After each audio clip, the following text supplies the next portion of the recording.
Samskriti University for excellence in life. BTech Agri BSc lateral entry.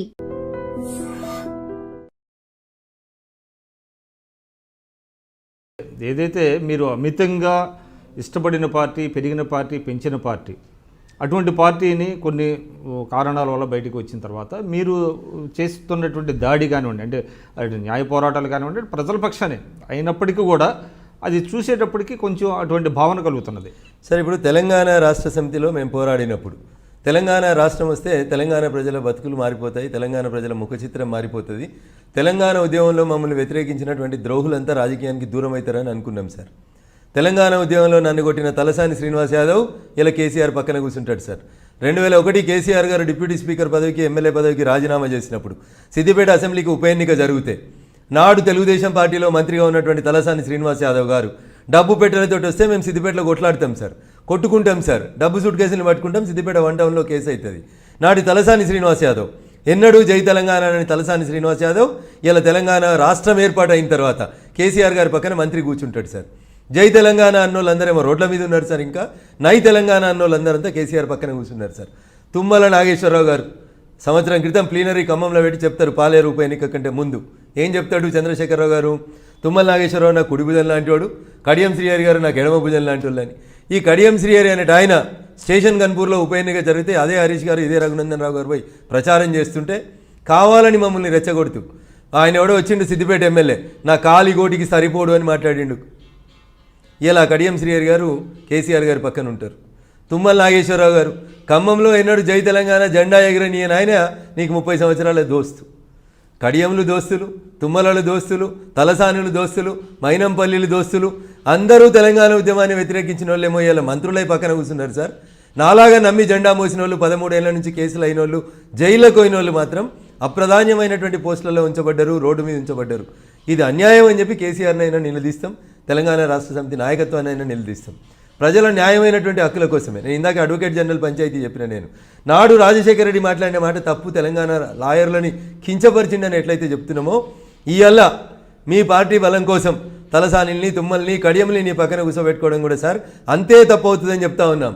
నేటి ఫిరాయింపుదారులే రేపు ఎప్పుడో ఒకరోజు ఫిరంగులై పేల్తారు కేసీఆర్ సారు, నిన్ను ముక్కలు చేస్తారని మేము తెలంగాణ రాష్ట్ర సమితి బాగుండాలని, తెలంగాణ రాష్ట్రం బాగుండాలని కోరుకునేటువంటి వ్యక్తులుగా చెప్తా ఉన్నాం. ఇది ఉన్మాదం కాదు, వాళ్ళ మీద చేస్తున్నటువంటి వ్యక్తిగతమైనటువంటి దాడి కాదు, కసితోటి చేస్తుంది కాదు. వాళ్ళు చేస్తున్న తప్పుల్ని పబ్లిక్ డొమైన్లో ఎండగట్టడంగా ఒక ప్రతిపక్ష నాయకుడిగా మా బాధ్యత మేము చేస్తాం. మీరు ఇందాక అన్నారు కడియం శ్రీహరి గారి మీద కూడా మీరు ఒక తీవ్రమైనటువంటి ఆరోపణ చేశారు. ఒక ఆయన నియోజకవర్గంలో జరిగినటువంటి ఒక కేసుకు సంబంధించి అది దాన్ని మీరు ప్రూవ్ చేయగలిగారా? సరే, ఇప్పుడు రాజకీయాల్లో ఉన్నప్పుడు ఎస్ఐల పోస్టింగ్లు, సిఐల పోస్టింగ్లు, డిఎస్పీల పోస్టింగ్లు, అధికారంలో మంత్రివారు తెలుగుదేశం పార్టీలో, దేవాదుల శంకుస్థాపనకి హెలికాప్టర్లో పూజారిని తీసుకుపోయినటువంటి మంత్రి, దేవాదుల ఏడగట్టాలను ఎందుకు గట్టాలనో తెలియని చంద్రబాబు నాయుడు గారి నాయకత్వంలో 2001 ఏప్రిల్ 27న తెలంగాణ రాష్ట్ర సమితి అనేటువంటి పార్టీ ఆవిర్భావం జరిగితే జూన్లో స్థానిక సంస్థల ఎన్నికలు రాబోతున్నాయని, అగమేఘాల మీద తెలంగాణకు నీళ్ళు ఇస్తామని, ఆ నీళ్ళ కోసం గోదావరి మీద ఏదో ప్రాజెక్టు కడతామని, దాని పేరు దేవాదుల అని చెప్పి ఆ అడవిలో ఏడ పూజ చేయాలనో కూడా తెలియకుండా నాడు నీటిపారుదల శాఖ మంత్రిగా ఉన్న కడియం శ్రీహరి గారు ఓ పూజారిని తీసుకుపోయి హెలికాప్టర్లో పూజ చేసి వచ్చి 15 ఏళ్ళు చేసిరు సార్ ఆ ప్రాజెక్టు. ఆ సందర్భంలో జై తెలంగాణ అన్న వాళ్ళందరినీ కూడా తెలుగుదేశం పార్టీ ఎమ్మెల్యేలు, మంత్రులు వాళ్ళే స్వయంగా కొట్టిరు. కొన్ని చోట్ల కొన్ని సందర్భాలలో వాళ్ళు కొట్టించారు. అమీన్ సాబ్ ఆ రోజు కొట్టిండు, మమ్మల్ని కేసులు చేసిండు, ఎలా కొట్టిండు, దానికి సాక్ష్యం ఏముంది, ఆధారం ఏముందంటే ఏముంటుంది సార్? తెలంగాణ ఉద్యమంలో మా మీద కేసులు పెట్టిరు, సొంత పార్టీ ఎంపీల మీద కూడా కేసులు పెట్టించింది కిరణ్ కుమార్ రెడ్డి గారి ప్రభుత్వం. ఏం ఆధారం ఏముంటుంది సార్? ఆడ ఎవరు చెప్తే కేసులు అవుతాయి సార్ ఎంపీల మీద?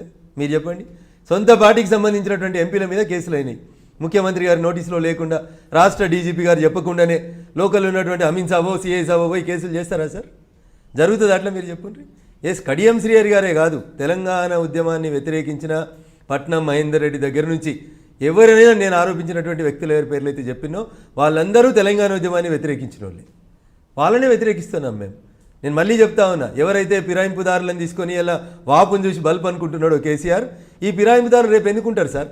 నేను ఉట్టే కంటే ముందు పోయి గాంధీ భవన్లో సభ్యత్వం తీసుకున్న పెద్ద మనిషి, ఈ రాష్ట్రంలో కాంగ్రెస్ పార్టీ ఇచ్చిన అన్ని పదవులు అనుభవించినటువంటి పెద్ద మనిషి, ఆయనతోటి బంగారు తెలంగాణ ఏంటి సార్? నాకు అర్థం కాలేదు. భూమికి బరువు, వాళ్ళకు వాళ్ళు బరువు, నడవడం రాదు, మాట్లాడడం రాదు, ఆలోచించడం రాదు, గీలతోటి బంగారు తెలంగాణ అంటే మీరు చెప్పేది డి శ్రీనివాస్ గారి గురించా? సార్ వ్యక్తులు ప్రాధాన్యం కాదు సార్, నేను చాలా స్పష్టంగా చెప్తా అంటే ఉన్నాను. డి శ్రీనివాస్ అది కేశవరావు గారైనా డి శ్రీనివాస్ గారైనా ఏమొస్తుంది సార్ వీళ్ళతోటి? అట్లా కాదు, 40 ఏళ్ళు ఆ పార్టీ నమ్మి పోషించి పిసిసి ప్రెసిడెంట్లు చేసి మంత్రులు చేసి ఉప ముఖ్యమంత్రులు స్థాయి దాకా తెస్తే అర్ధరాత్రి ఒక రాజ్యసభ సీటు కోసం పార్టీలు మారిపోయిన వాళ్ళు వీళ్ళతోటి బంగారు తెలంగాణ ఏమొస్తుంది సార్? రేపు టీఆర్ఎస్ బలహీనపడి భారతీయ జనతా పార్టీ బలపడి ఇంకో 10 ఏళ్ళు ఈ దేశాన్ని భారతీయ జనతా పార్టీ ఏలుతుంది అనే విశ్వాసం కలిగిన మరుక్షణం మీరన్న ఆ డి శ్రీనివాసులో కేశవరావులో ఆ టీఆర్ఎస్లు ఉంటారని మీరు సో మీకు ఇప్పుడు దాకా అంతగా విమర్శించదగినటువంటి ఇష్యూస్ దొరకలేదంటారా? ఎందుకు కవితను చాలాసార్లు విమర్శిస్తాను నేను. కవిత ఉట్టక ముందు బతుకమ్మ లేదా తెలంగాణలో? కవిత ఆడే కంటే ముందు బతుకమ్మ ఎవరు ఆడలేదా తెలంగాణ లోపల? కవితనే తెలంగాణకు బ్రాండ్ అంబాసిడరా లేకపోతే బతుకమ్మకి ఏమైనా బ్రాండ్ అంబాసిడరా? మీరు బతుకమ్మకి 10 కోట్లు ఇస్తాం 15 కోట్లు ఇస్తామని చెప్పి మీ బిడ్డ కోసం ప్రచారం చేస్తున్నారని నేను నియోజకవర్గంలో ప్రతి ఊర్లో చెప్తాను, ఇప్పుడు చెప్తాను, రేపు కూడా చెప్తాను. నేను కవిత గారు అమెరికాకి వెళ్ళి వచ్చి ఇక్కడ తెలంగాణ మళ్ళీ బతుకమ్మ మొదలుపెట్టే కంటే ముందు మీకు తెలియదా సార్ ఎవరు బతుకమ్మ ఆడలేదా తెలంగాణలో? కవిత రాకంటే ముందు తెలంగాణ పల్లెటూర్లలో బతుకమ్మ లేదా? చాలా స్పష్టంగా అడుగుతున్నాను నేను ప్రజల్ని. మీరు ఇచ్చిన 10 కోట్లు ఎందుకు? కవిత గారి కోసం ఓటింగ్లు, కవిత గారి కోసం డ్వాక్రా మహిళని తీసుకొచ్చి ట్యాంక్ బండి మీద బతుకమ్మ చేసి ప్రపంచానికి ఏదో చేస్తున్నామని షో ఆఫ్ చేసుకోవడానికా? ఖచ్చితంగా తప్పు చేసినప్పుడు విమర్శిస్తాను, దాంట్లో ఎక్కడ తేడా లేదు. దాంట్లో అది కేటీఆర్ అయినా కవిత అయినా ఏం స్పేర్ చేయాల్సిన అవసరం లేదు. ఒకవేళ మీకున్నటువంటి అనుమానమే కరెక్ట్ అయితే మరి హరీష్ గారి ఒత్తిడి మేరకు నన్ను సస్పెండ్ చేయాల్సిన పరిస్థితి వస్తే ఎందుకు మరి వాళ్ళ నాన్నకి చెప్పి కేటీఆర్ కవితను నన్ను కాపాడలేకపోయినారు? సో అవన్నీ ఏం లేవు సార్, అవన్నీ ఒకే తాను గుడ్డలు. ఆ 4 ఒకటే, బయటికి మాత్రం బావ వేరు బ్రదర్ఇన్లా వేరు అనేది కథలు చెప్తూ ఉంటారు, కానీ బావ లేదు బావ మరిది లేదు, అంతా ఒకటే, అంతా కలిసి చేస్తూ ఉంటారు. సో ఇంకోటి చెప్పండి, అంటే బీజేపీకి ఏదైతే సంప్రదాయ ఓట్లు అయితే కొన్ని ఉన్నాయో, అంటే హిందూ అంటే ఎంత కాదనుకున్నా బీజేపీ అనేది హిందుత్వ వాదాంతో ముడిపడి ఉన్నటువంటి పార్టీ.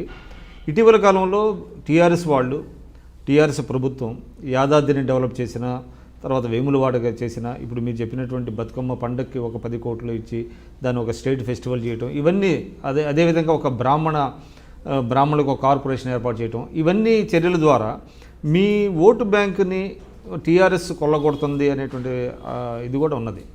మైనార్టీలకు రిజర్వేషన్ తీసుకొచ్చి ఏం చేసింది సార్ టీఆర్ఎస్ పార్టీ? మేము శాసనసభలో తీర్మానం చేసి పంపించినాం, now the ball is in the court of central government అని చెప్పి. ఎవరిని బదనాం చేయాలనుకుంటున్నారు? ఎందుకు నమ్ముతారు హిందువులు టీఆర్ఎస్ పార్టీని? అది మేకవన్న పులిలాగా నటిస్తుంది అనేది ప్రజలకు అర్థమవుతూ ఉంది. ఎందుకు ముస్లింలకు 12% రిజర్వేషన్? ఎందుకు తమిళనాడుతోటి పోల్చుకోవాల్సిన అవసరం ఉంది నీకు? ఎందుకు ఇవన్నీ చేస్తూ ఉన్నారు మీరు? ఎవరిని ప్లీజింగ్ చేయడానికి చేస్తూ ఉన్నారు? నాకు తెలియక అడుగుతాను సార్, చాలామంది అడుగుతూ ఉంటారు సాఫ్రనైజేషన్ అని, హిందూయిజం అని. ఏంది ఈ దేశంలో హిందూ అనే పదం ఏమైనా నిషేధించబడిన పదమా? హిందుత్వం అనేది తప్ప? ఎంతసేపు ముస్లింలని క్రిస్టియన్లని ప్లీజింగ్ చేస్తూనే మాట్లాడాలా? అది ఓటు బ్యాంక్ రాజకీయం కాదా? 180 మంది ఉన్నటువంటి హిందువుల గురించి మాట్లాడితే దేశద్రోహమా? హిందువులు మనుషులు గారా ఈ దేశం లోపల? హిందువులకు హక్కులు లేవా? మెజారిటీ ప్రజలకు హక్కులు ఉండవా? కేవలం మైనార్టీలకు మాత్రమే హక్కులు ఉంటాయా? ఒకవేళ అదే నిజమైతే కాశ్మీర్లో ఉన్నటువంటి హిందూ మైనార్టీలకు ఉన్నటువంటి హక్కులు ఏంది సార్? కాశ్మీర్ నుంచి బయటకు వెళ్ళగొట్టబడినటువంటి కాశ్మీరీ పండిట్ల పరిస్థితి ఏంది సార్? ఎందుకు మాట్లాడాయి సార్ ఈ దేశంలో ఉన్న రాజకీయ పార్టీలు? హిందువులు అంటే ఏంది అంటరాని వాళ్ళ ఈ దేశంలో? హిందువులు అనేటువంటి పదాన్ని ఎందుకట్లా భూతద్దంలో పెట్టి చూపెడతారు? సాఫ్రనైజేషన్ అంటారు, హిందూయిజం అంటారు. ఏంది దాని అర్థం ఏంది సార్? సాఫ్రనైజేషన్ అంటే ఏంది? కాషాయం దేన్ని సూచిస్తుంది? మంచిని సూచిస్తుంది, పీస్ని సూచిస్తుంది, పరమత సహనాన్ని కోరుకుంటుంది కాషాయం. ఎక్కడో 1-2 సంఘటనలు జరిగితే భారతీయ జనతా పార్టీ అధికారంలో లేనప్పుడు, కేంద్రంలో కాంగ్రెస్ పార్టీ అధికారంలో ఉన్నప్పుడు సెంట్రల్ యూనివర్సిటీలో, హైదరాబాద్ సెంట్రల్ యూనివర్సిటీలో 9 మంది 10 మంది విద్యార్థులు చచ్చిపోయారు సార్. అందులో దళితులు 5-6 చచ్చిపోయారు సార్. మిగతా వాళ్ళు బడుగు బలహీన వర్గాల వాళ్ళు చచ్చిపోయారు సార్. ఎందుకు సార్ ఆ రోజు రాహుల్ గాంధీ రాలేదు? ఎందుకు దాన్ని అంత ఇష్యూ చేయలేదు సార్? అంటే ఓటు బ్యాంకు రాజకీయం కోసం కుట్ర చేస్తూ. రోహిత్ వేముల చనిపోయినప్పుడు వచ్చాడు, ఎవరు వచ్చారు సార్? రాహుల్ గాంధీ గారు. నేను అదే అడుగుతున్నాను సార్. 2004 నుంచి 2014 దాకా మీరు అధికారంలో ఉన్న 10 ఏళ్లలో 10 మంది విద్యార్థులు చచ్చిపోతే ఒక ప్రొఫెసర్ రాష్ట్ర హైకోర్టుకు ఉత్తరం రాసిండు, మా దగ్గర విద్యార్థులు ఆత్మహత్యలు చేసుకుంటున్నారు, ఈ ఆత్మహత్యల్ని నివారించడానికి ఏదైనా మాకు మార్గాలు సూచించండి అని అడిగితే ఒక కమిటీ ఏమని హైకోర్టు సూచించింది. మరి మీరు అధికారంలో ఉన్న 2004 నుంచి 2014 దాకా 10 మంది విద్యార్థులు చచ్చిపోయినారు.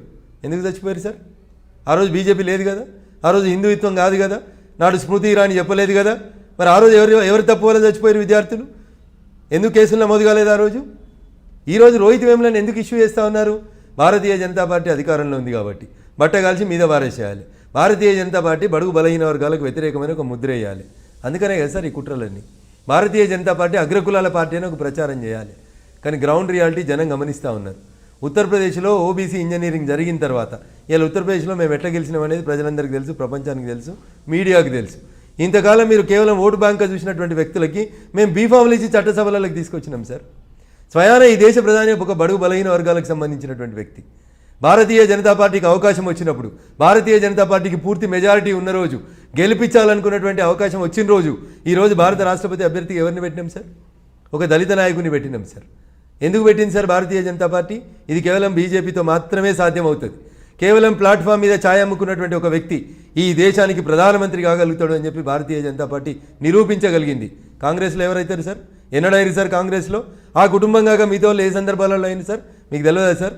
భారతీయ జనతా పార్టీ జాతీయ అధ్యక్షుడు అమిత్ షా గారు ఎక్కడి నుంచి వచ్చారు సార్? ఎంత చిన్న కుటుంబంకి వెళ్ళి వచ్చారు? ఎంత చిన్న స్థాయి నుంచి వచ్చి పార్టీ జాతీయ అధ్యక్షుడు కాగలిగిండు? ఇలా రామ్నాథ్ కోవింద్ గారు ఎంత చిన్న కుటుంబంకి వచ్చి ఏ బడుగు బలహీన వర్గాల హక్కుల కోసం పోరాడిండో ఆ నాయకుడిని రేపు రాష్ట్రపతిని చేస్తున్నాం. కాంగ్రెస్ ఏం చేసింది సార్? గెలవగలిగే పరిస్థితి ఉన్న రోజు అగ్రకులాలకు అవకాశం ఇచ్చింది రాష్ట్రపతిగా. మీరా కుమార్ గారిని ప్రణబ్ ముఖర్జీని చేసినప్పుడు ఎందుకు చేయలేదు? ప్రతిభా పాటిల్ని చేసినప్పుడు ఎందుకు చేయలేకపోయినరు? అబ్జల్యూట్ మెజారిటీ ఉండి గెలవగలిగేటువంటి స్థాయి ఉన్న రోజు కాంగ్రెస్ పార్టీ ఏ రోజు బడుగు బలహీన వర్గాల కోసం మాట్లాడలేదు, గరీబుల కోసం మాట్లాడలేదు. వాళ్ళు వచ్చి ఇలా మాకు సిద్ధులు చెప్తే ఎట్లా సార్? వాళ్ళ పీఠాలు కదిలిపోతున్నాయని వాళ్ళకి అర్థమవుతుంది. ఒక బీసీ ప్రధానమంత్రి అయిండు, ఒక దళితుడు లేదా ఒక నిమ్న జాతికి సంబంధించిన వాళ్ళు రేపు రాష్ట్రపతి కాబోతా ఉన్నారు.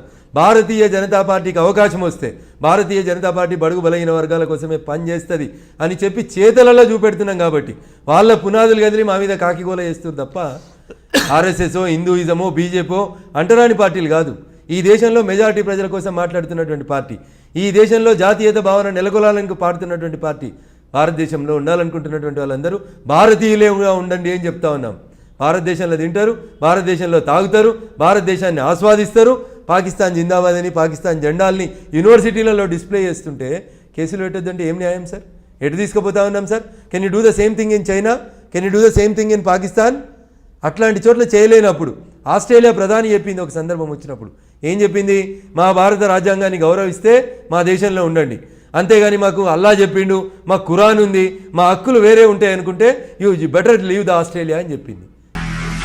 నిజంగా ప్రస్తుతం ఉన్నటువంటి సమాజం దేనికి ప్రయారిటీ ఇస్తుంది? ఆర్థిక సంబంధాల చుట్టూ మాత్రమే తిరుగుతోంది. మళ్ళీ ఎన్నికలంగానే చాలా విరక్తి కలుగుతాం. మంచి అనిపిస్తుంది కదా, లేడీస్ కూడా ఛాలెంజింగ్ జాబ్స్ చేసినప్పుడు చాలా బాగుంటది. ట్రాఫిక్ అసిస్టెంట్స్ గా నియమించిన ట్రాన్స్జెండర్స్ అందరితో సాల్యూట్ చేయించుకుంటున్నారు. ఫుడ్ డెలివరీ ఇవ్వటానికి వెళ్ళినటువంటి డెలివరీ బాయ్ అనిల్ పై కళ్ళ ముందు పెళ్ళండి